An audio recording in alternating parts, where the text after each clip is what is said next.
American Progress, The Double-Edged Sword of America's History by Tyler Camphouse. This painting, made by John Gast, called American Progress, was made to depict westward expansion in the U.S. You can see it has the most important parts of westward expansion, which we will get to. Westward expansion all started in 1801 when Thomas Jefferson bought this piece of land right here called the Louisiana Purchase. And that all kick-started why people wanted to move, because we got a whole lot of more land.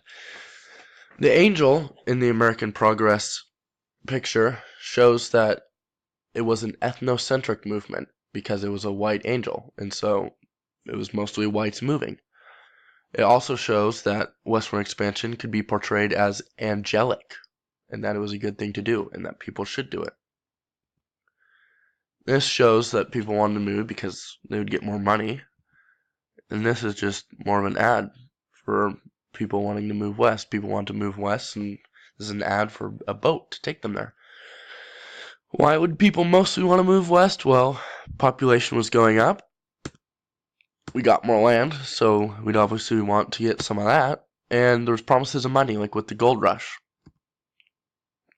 This shows the industrialization that came with it. So we have a train and some power lines being held by the angel. So if the angel portrays manifest destiny, it means that industrialization came with it.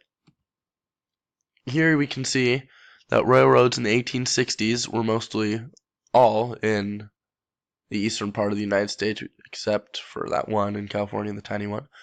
But in the 1890s, we really start to see that more railroads are being made, making it easier to come west, and they're just more abundant. And that's only in 30 years, so we can really see the industrialization that came with that.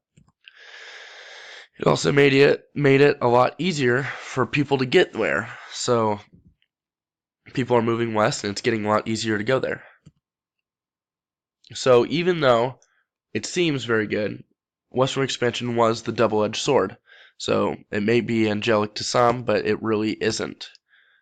How come? Because we can see here in that tiny bottom left portion of it, there's Indians or Native Americans being chased down by the whites or the Americans off their land. So the Louisiana Purchase that we can see here was mostly all natives. And so the people that wanted to move west had to take some of their land. Thomas Jefferson once stated, "The Indian tribes residing within the United States have, for a long time, or a considerable time, been growing more and more uneasy at the constant diminution of the territory they occupy."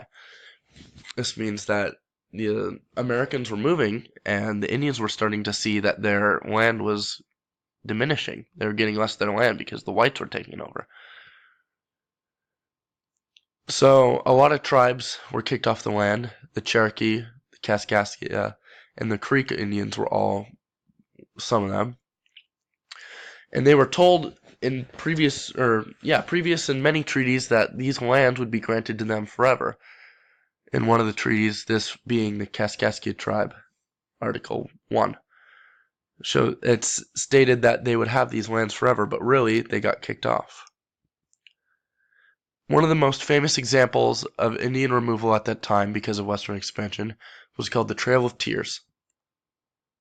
They had to travel through snow, and yet they got most of their homes taken away.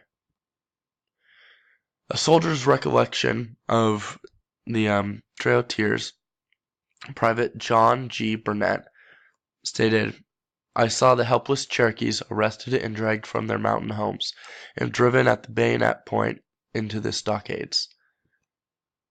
When the bugle sounded and the wagons started rolling, many of the children rose to their feet and waved their little hands goodbye to their mountain homes, knowing they would leave them forever." This really is a big part of the Indian removal and western expansion. It's probably the most famous and the biggest part we remember about western expansion. So it's good to know both sides, that there was good and bad to come with it. And whether the good outweighed the bad or the bad outweighed the good, that's really No one really knows. But that is the end of the presentation. Yeah. The end. Beep boop. We got over 5 minutes.